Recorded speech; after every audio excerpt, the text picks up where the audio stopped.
Di pasar HP di atas 5 juta itu emang paling menarik ya. Karena seenggaknya kita bisa merasakan HP ala-ala kelas flagship. Dan kalau ngomongin kedua HP ini jelas menarik banget. Duel dari brand ponsel merek ternama yang saling sikut-sikutan buat jadi nomor satu dunia. Dan di video gue kali ini gue mau duelin antara Samsung A52s versus iPhone XR. Untuk harga yang nggak berbeda jauh, apakah kedua HP ini layak kalian pertimbangkan untuk menjadi daily driver kalian? Di sini gue bahas dari segi perspektif pemakaian gue sehari-hari dan murni pendapat pribadi gue. Ada 3 kategori di sini yang mau gue duelin. Pertama udah pasti performa, kedua kamera, dan ketiga jangka waktu pemakaian. Tapi sebelum gue bahas videonya, mari kita bumper dulu.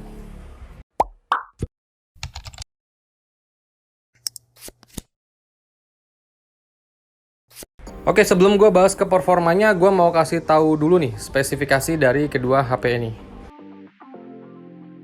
Dari spesifikasinya sendiri jelas beda banget untuk teknologi keluaran atau prosesor keluarannya. Dimana iPhone XR ini udah keluar duluan di tahun 2018. Sedangkan Samsung A52s ini HP baru rebranding dari Samsung A52 yang tanpa S, yang baru keluar beberapa minggu ini. Oh ya, ngomongin soal desain dan build quality dari kedua HP ini jelas berbeda ya.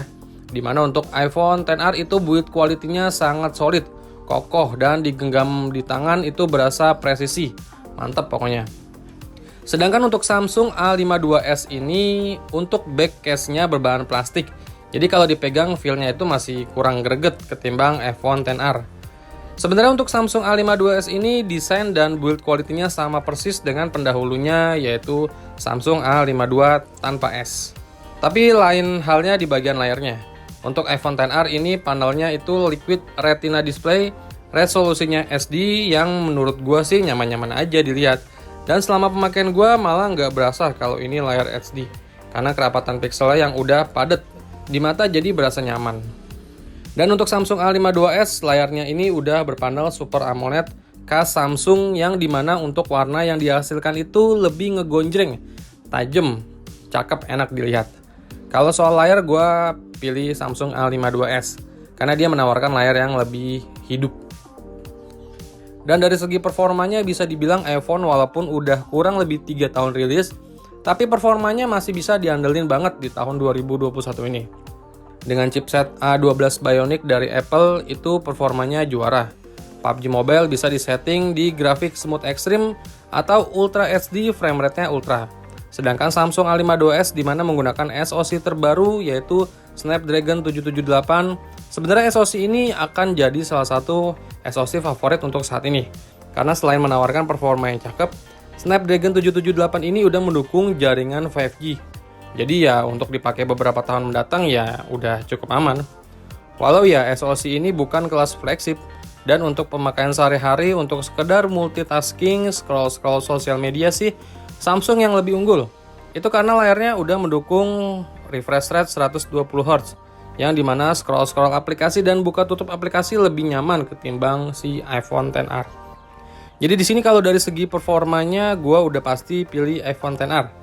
Karena chipsetnya masih sangat powerful untuk saat ini. Dan kalau hanya untuk multitasking sosial media sebenarnya iPhone juga udah baik. Buka tutup aplikasi iOS-nya udah cakep. Tapi untuk feel kenyamanannya lebih berasa nyaman Samsung A52s. Karena layar smooth 120Hz dan One UI-nya yang udah jadi salah satu UI terbaik di dunia. Lanjut bahas ke kameranya. Di sini menarik. Karena ada perbedaan yang signifikan banget dari segi kamera. Di mana iPhone XR ini hanya memiliki satu buah kamera belakang dan satu buah kamera depan. Sedangkan untuk Samsung A52s ini memiliki 4 kamera belakang dan satu buah kamera depan. Untuk kualitasnya udah bisa ketebak dari segala fitur yang dimiliki dari Samsung A52s ini udah lengkap. Dari mulai kamera utama, lensa wide, lensa bokeh, bahkan makro juga ada. Tapi bisa kalian lihat sendiri nih untuk hasil kualitas foto dari kedua HP ini di kamera utamanya.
Untuk perekaman videonya, gue juga bisa bilang Samsung A52s ini udah terbaik.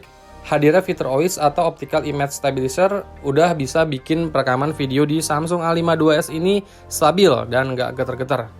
Sebenarnya untuk iPhone XR ini juga udah cukup banget karena dia juga udah mendukung OIS atau Optical Image Stabilizer ya di kamera belakangnya dan bisa record hingga resolusi 4K di 60 fps yang dimana kalau videographer yang lebih mengutamakan kualitas dari video tersebut jelas iPhone XR pilihannya.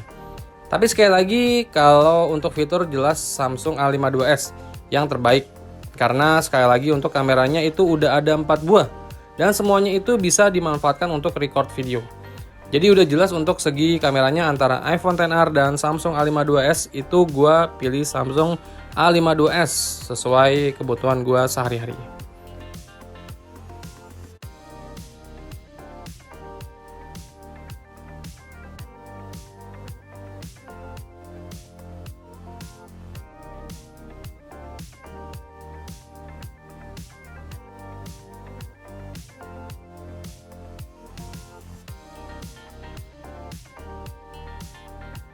Dan yang terakhir untuk jangka waktu pemakaian lama, kira-kira lebih enak atau nyaman atau kuat yang mana nih antara Samsung A52s atau iPhone XR?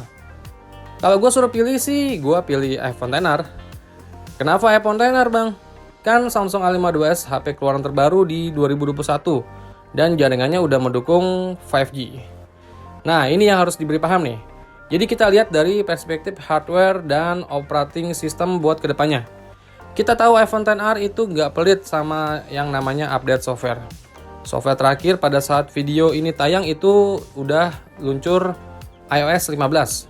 Yang dimana HP sekelas iPhone 6s yang notabene udah keluar 7 tahun lalu itu masih kebagian iOS 15 di tahun 2021 ini. Apalagi iPhone XR yang keluar baru 3 tahun yang lalu. Tentu bisa disupport sampai 3 tahun bahkan 4 tahun ke depan. Kalau Samsung sebenarnya gue nggak ada masalah sama UI-nya. Saat video ini rilis, UI yang dipakai dari Samsung A52s ini di One UI 3.1 yang dimana setiap HP Samsung itu hanya maksimal didukung sampai 3 kali kenaikan angka OS. Jadi kemungkinan hanya bisa kebagian sampai update One UI 5 atau paling tidak sampai 2 tahun ke depan. Kalau mau main aman dengan jaringan 5G sih itu beda lagi. Jelas Samsung A52s jadi unggulannya. Jadi kesimpulannya pilih iPhone XR atau Samsung A52s? Gue sih jelas iPhone XR jawabannya. Coba dulu deh rasain, baru komentar. Oke, sekian dulu video dari gue dan sampai ketemu lagi di video gue berikutnya. Venga pamit, bye!